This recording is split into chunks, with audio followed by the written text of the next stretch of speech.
Ok.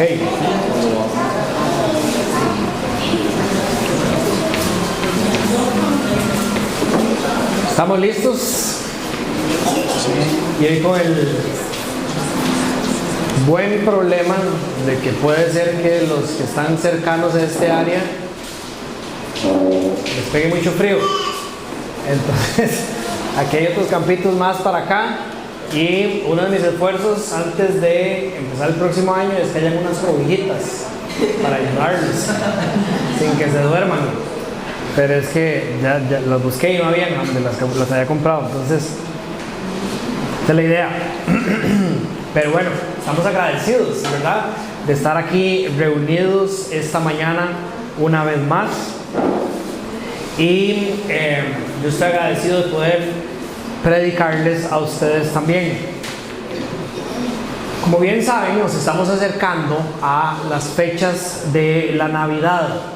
Y no sé si usted alguna vez se ha puesto a pensar por qué esta fecha se llama Navidad. Navidad proviene de la palabra en latín nativitas, que significa nacimiento. La palabra significa nacimiento. Entonces en inglés, Christmas es Christ Mass, que tiene que ver con esa...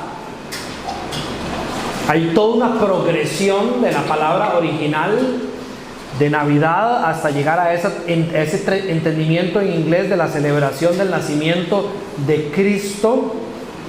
En francés, para los que son buenos en francés, Noel, que viene igual del latín natalis, que significa nacer, en portugués natal, un poco más claro, y en italiano natale.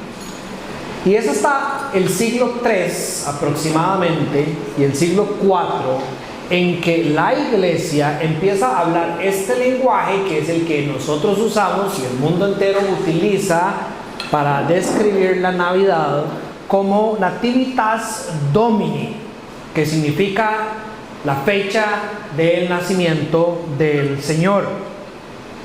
Y para Casa Vida Nosara, la Navidad es el recuerdo gozoso de que Cristo, la luz verdadera, vino al mundo para salvarnos de nuestras tinieblas y reconciliarnos con Dios.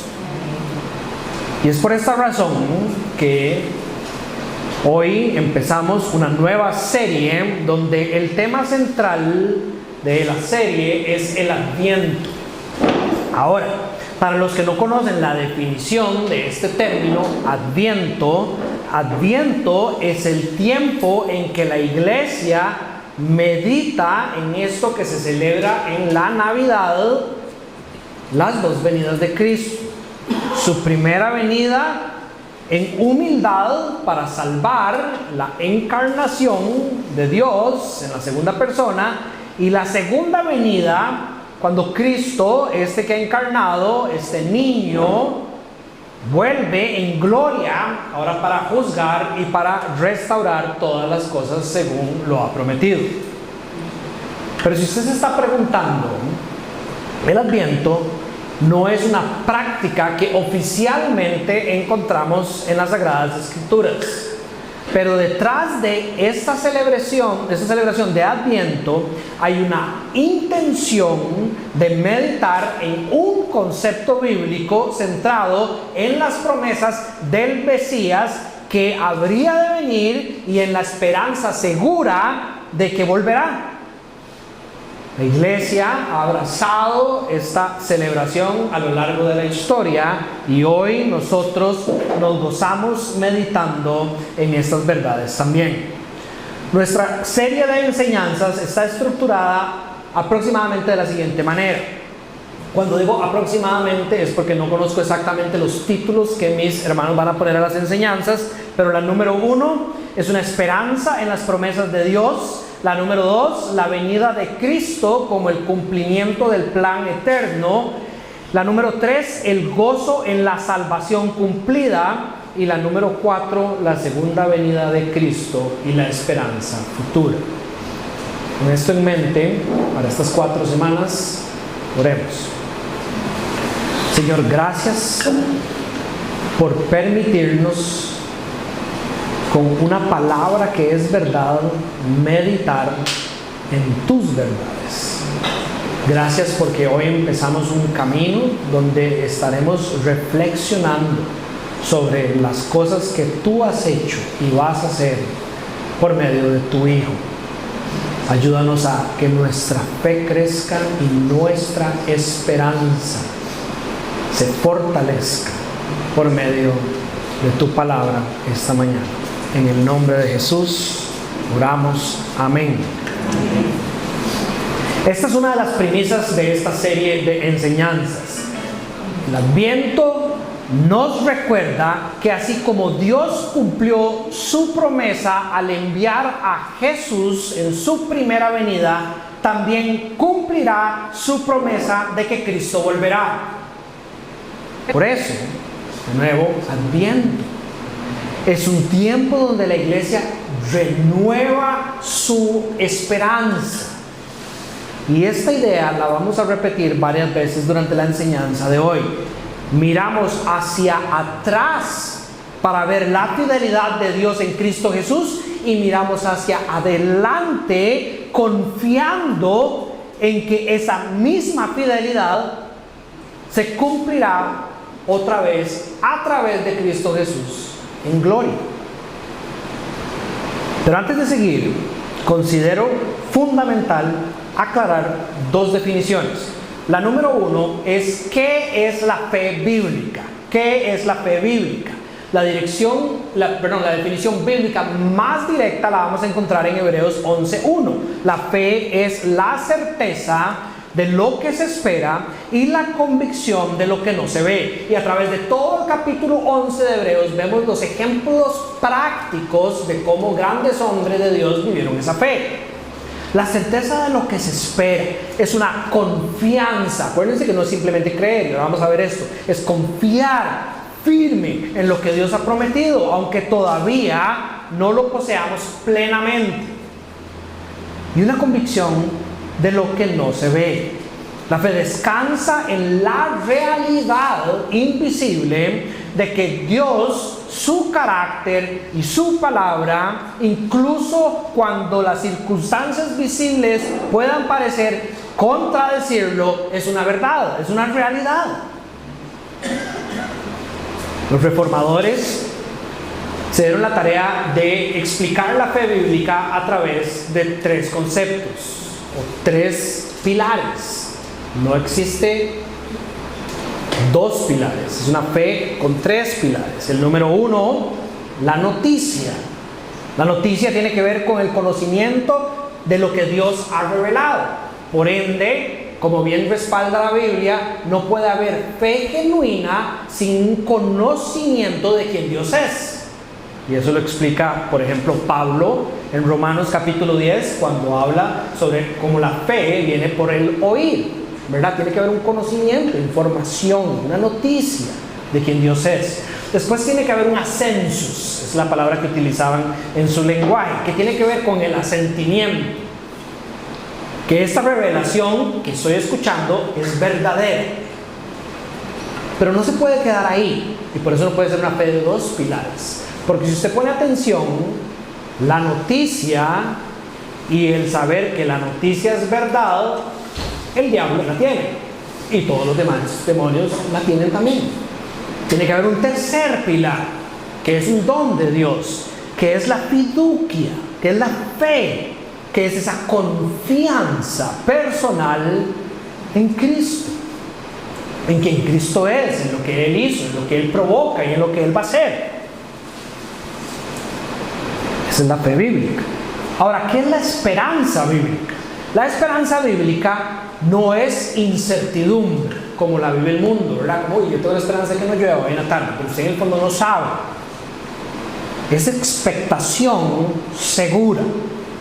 Es la seguridad futura de que Dios cumplirá todas sus promesas en Cristo. Perdón, resurrección, nueva creación, gloria eterna.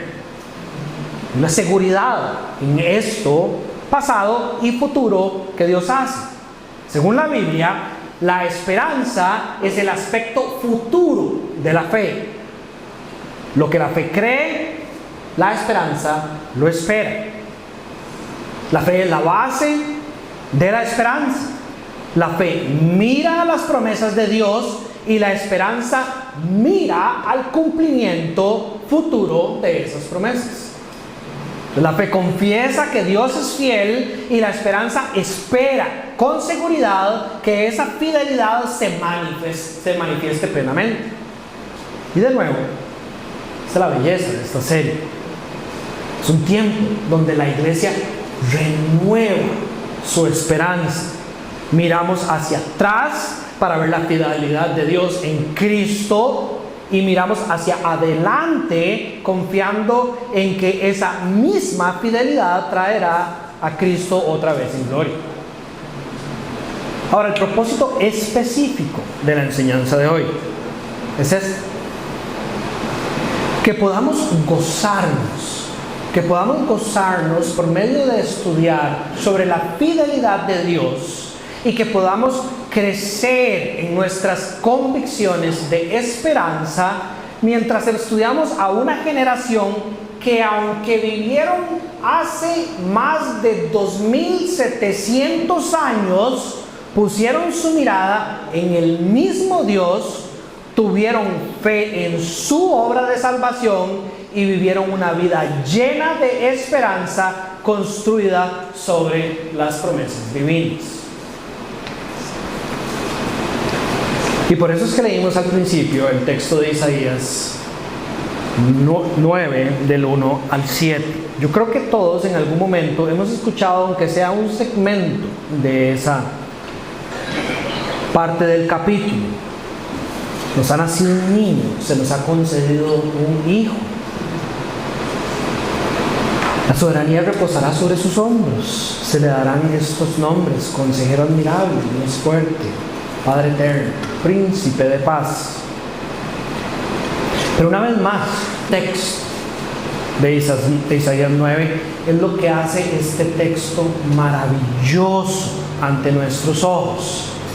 Así que permítame ayudarle a entender mejor el contexto para que este texto se vuelva algo preciado para usted. Primero quiero hablar sobre el libro de Isaías. Isaías ejerció su ministerio, y trate de seguirme las fechas. Ejerció su ministerio aproximadamente entre el año 740 y el año 680 antes de Cristo. Ahí es cuando él vivió y ahí es cuando ejerció su ministerio. La Biblia lo describe como un hombre casado, con hijos, piadoso, altamente informado y preocupado por la decadencia moral que se daba a su alrededor. Y aunque la Biblia no lo registra, sabemos por los registros judíos como el Talmud o por los escritos de los padres de la iglesia, que fueron los que escribieron en los primeros 100, 200 años después de los discípulos o los apóstoles de Cristo, Tertuliano, Orígenes, Agustín, registran todos ellos que Isaías murió martirizado, aserrado a la mitad, en dos partes, durante el reinado de Manasés, uno de los reyes más terribles del reino de Judá. Es un periodo marcado por un ascenso asirio, la caída del reino del norte en el año 720 en manos del imperio asirio. El imperio asirio, cuando usted lee la Biblia y toda esa parte, usted entiende que es utilizado por el Señor para traer juicio por la desobediencia y la inmoralidad del pueblo que lo ha rechazado. Y básicamente la población del reino del norte es deportada hacia Asiria, los que quedan vivos, y las 10 tribus desaparecen de la tierra que Dios les había dado. Más adelante se da la caída del reino del sur, en 586 a.C. Y esta caída se da en 3 etapas. Empieza en manos del imperio babilónico en el 650, que es cuando Daniel es deportado a Babilonia. Después hay un segundo exilio, que es en el 597, que es cuando Ezequiel es llevado a Babilonia. Y después el último rey, que se le sacan los ojos, y a todas las personas importantes del reino de Judá son llevados al exilio a Babilonia en el 586, donde se da la destrucción del templo de Jerusalén y prácticamente toda la tierra de Judá queda destruida. Y simplemente para que usted lo tenga en cuenta, porque estamos hablando de las promesas de Dios y de la esperanza. Jeremías profetizó con precisión increíble que por el corazón de Judá todas estas cosas iban a pasar. Y no solo eso, sino que fue más allá. Dijo que 70 años, y exactamente cómo pasan cuando vuelven Zorobabel, Nehemías, Esdras y los demás que reconstruyen las murallas y el templo. Pero entonces, para que usted me siga, Isaías está profetizando en el tiempo en que Asiria, el imperio, está destruyendo el reino del norte y está dirigiendo su profecía específicamente al reino del sur, a Judá, que creyéndose pequeña y vulnerable, busca como un resultado de esa desnutrición espiritual e inmoralidad hacer tratos con pueblos paganos como el mismo rey de Asiria o con Egipto para buscar su seguridad, para buscar estar en paz, para buscar subsistir dentro de toda la oscuridad que lo rodea. Básicamente, el reino del sur decide confiar en el mundo en vez de confiar en Dios. Isaías está hablando fuertemente en contra de esto que Judá está haciendo. ¿Y por qué creo que todo eso es importante? Y dígame si esto no le suena demasiado conocido. Isaías denuncia que Judá, y ahora ustedes tienen la libertad de pensar en el mundo actual, está hundido en idolatría, que idolatría es darle a algo o a alguien el lugar que solo Dios merece. Está hundido en corrupción de sus líderes, es decir, caminan contrario a la voluntad y a la moral divina. Está hundido en la injusticia social. Y la justicia social no es que todo el mundo tenga las cosas, no.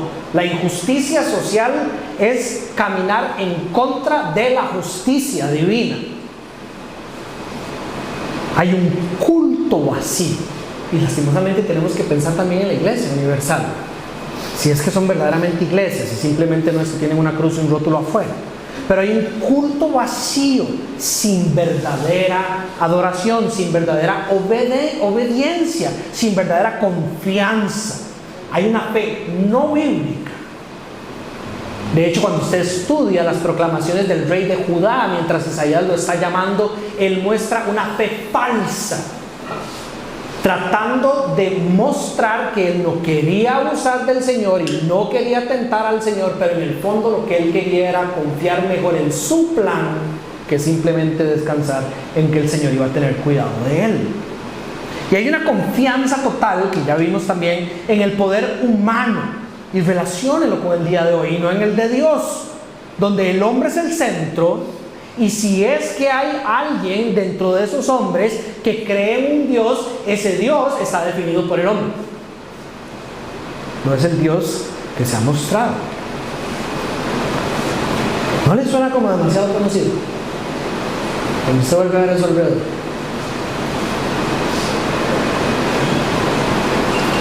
Y en el tiempo de Isaías, digamos que usted fue uno de los que la predicación de Isaías y dijo, está señalando cosas que son ciertas, es verdad, Dios ya no está entre nosotros, es verdad, hay una crisis moral, es verdad, es peligro y oscuridad y temor lo que rodea donde nosotros vivimos. Dígame si usted fácilmente no se empieza a llenar también de desesperanza. Cuando sale un artículo de que Nosara es uno de los 4 lugares más peligrosos del planeta, usted vuelve a ver a su alrededor y escucha lo que pasa en San José y lo que está pasando alrededor del mundo y lo que está pasando en Nigeria con los cristianos, lo que está pasando en diferentes partes. Dígame que aunque usted tiene fe, dígame como que usted empieza a llenarse como de alguna desesperanza. ¿Será que verdaderamente estas cosas van a pasar? ¿Será que Dios, lo que prometiste es para mí? Isaías tenía una intención clara y de parte de Dios. Y ahora dígame si esto no le suena conocido como la misión de la iglesia verdadera, la iglesia de Cristo. Isaías tenía la intención de interpretar la crisis nacional o mundial, piense usted, como resultado del pecado. Es decir, cuando se entiende el pecado, usted entiende por qué las cosas están así. Piensa Isaías, y así lo proyecta según la palabra de Dios. Anunciar la restauración futura del Mesías, que vendría de Dios. Isaías quiere llamar a la confianza total en Dios y no en las alianzas políticas o las alianzas con el mundo. Isaías quiere revelar el carácter del Dios santo, juez, salvador y rey. Y yo no sé usted, pero a mí estas cosas como que me emocionan, porque ahí estaban ellos, ¿verdad? En esa situación. Pero de alguna manera nosotros estamos en una situación tan similar a la de Judá. Aquí estamos nosotros. Y en medio de todo eso, Dios habló al pueblo para que el pueblo tuviera fe y esperanza. Fe y esperanza. Todo lo que Él anunció fue cumplido. Dios hoy nos habla a nosotros por muchas maneras, diría el autor de Hebreos capítulo 1. Nos ha hablado por medio de los profetas, nos ha hablado por medio de su Hijo, nos ha hablado también por medio de los apóstoles. Hoy tenemos su palabra que habla a nuestras vidas. Que nuestra convicción de esperanza crezca al volver a ver hacia atrás para caminar confiando en un Dios que está haciendo las cosas hoy y que hará las cosas que ha prometido en el futuro. De esta manera Isaías construye el argumento de parte de Dios. En el capítulo 1 hay una acusación y un llamado al arrepentimiento. Si no es que Dios viene con un mazo, es un Dios que constantemente está llamando al pueblo al arrepentimiento. No, es un Dios que nadie, y esto lo rectifica el Nuevo Testamento, va a poder entrar a la presencia del Señor y decir: Señor, vos nunca te mostraste en mi vida. Judá es una nación rebelde. Dios rechaza su culto vacío y ofrece el perdón al arrepentimiento. Dice en el 1:2: crié hijos y los cuidé. Y Dios no miente. Pero ellos se han rebelado contra mí. Isaías 1:18: aunque sus pecados sean como escarlata, quedarán blancos como la nieve. Isaías 2: el reino futuro y el juicio contra el orgullo. Hay una visión del reinado futuro del Señor y hay una advertencia contra el orgullo humano. De nuevo, muestra lo que es la vida en Dios y llama a ver cómo el orgullo humano más bien lleva en una dirección contraria. El 2:2 dice: en los últimos días el monte del templo del Señor será establecido como el más alto. 2:11: los ojos altivos del hombre serán humillados y solo el Señor será exaltado en aquel día. Capítulo 3: hay un juicio sobre Jerusalén que Dios declara. Dios dice que quitará toda guía sabia. El pecado ha corrompido toda la estructura social. Esas son advertencias del Antiguo Testamento y son advertencias del Nuevo Testamento también. Hay un punto donde los hombres en su inmoralidad han rechazado tanto a Dios que Dios dice: ya no les voy a hablar más. Ya no les voy a hablar más. Isaías 3:4: pondré a muchachos como gobernantes, a caprichosos los pondré como jefes. Isaías 3:10-11: digan al justo que le irá bien y al malvado su merecido recibirá. Siempre hay una luz de esperanza en medio de toda esa oscuridad que Dios está hablando al pueblo. Isaías 4: Dios va a conservar a un remanente y da la promesa de ese renuevo del Señor.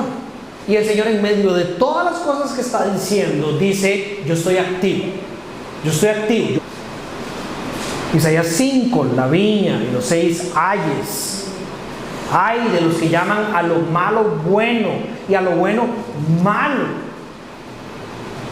¿No les suena demasiado conocido?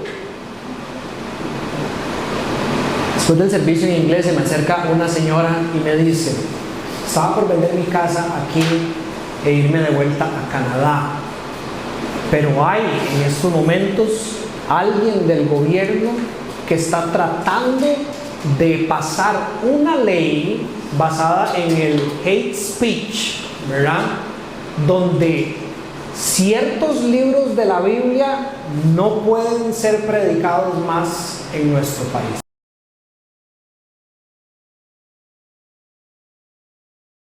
A su lado y decir: por no caminar de tu mano, es que todo está así.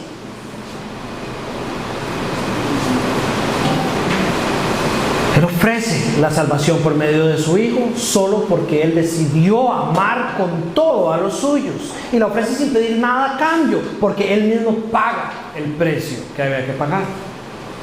Y esto aumenta nuestra fe. Claramente no tengo que ganar nada del amor de Dios, solo tengo que recibirlo.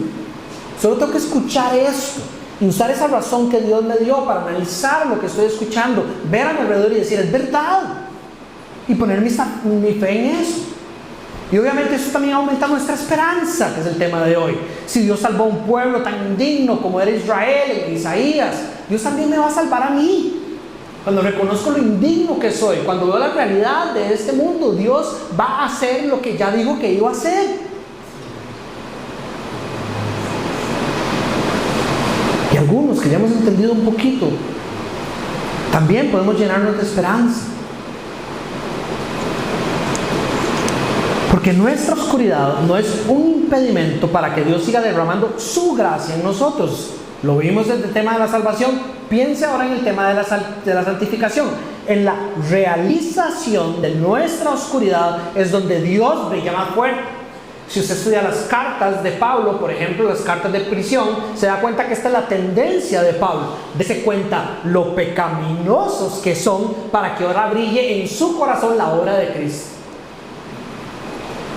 Pero en Colosenses capítulo 3, Pablo dice: para todos ustedes, idólatras, mentirosos, adúlteros, todo el mundo, y hace una lista y está dirigida a la iglesia. Ahora caminen en esto, que es esa nueva vida que ustedes ya tienen en Cristo Jesús. Entonces la realización de la oscuridad ayuda a que Dios brille más fuerte en nuestra vida. Y mi fe y mi esperanza crecen cuando dejo de mirarme a mí, entonces vuelvo a mirar a Cristo. Vuelvan a ver a ese niño que ha sido enviado.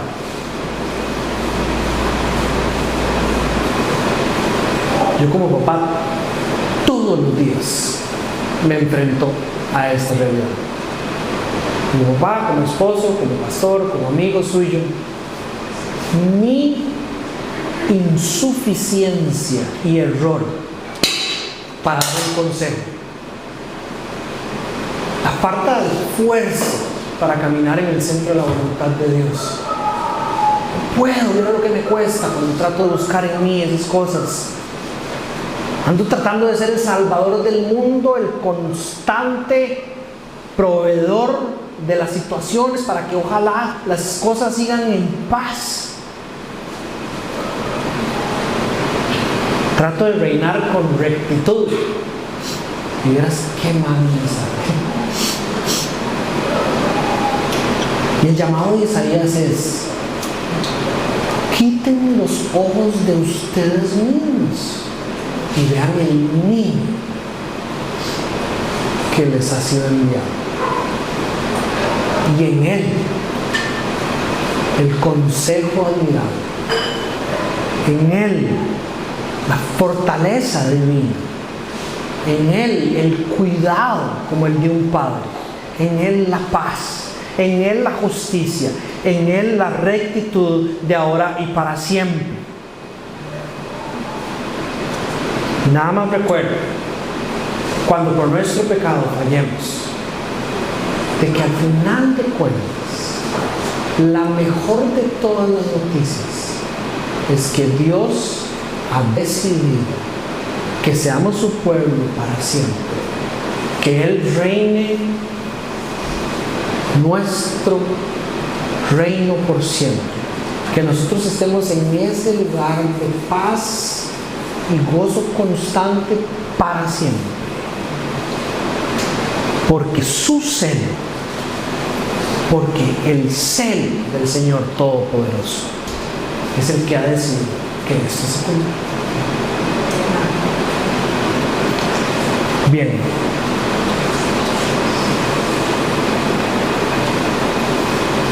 vamos a ver.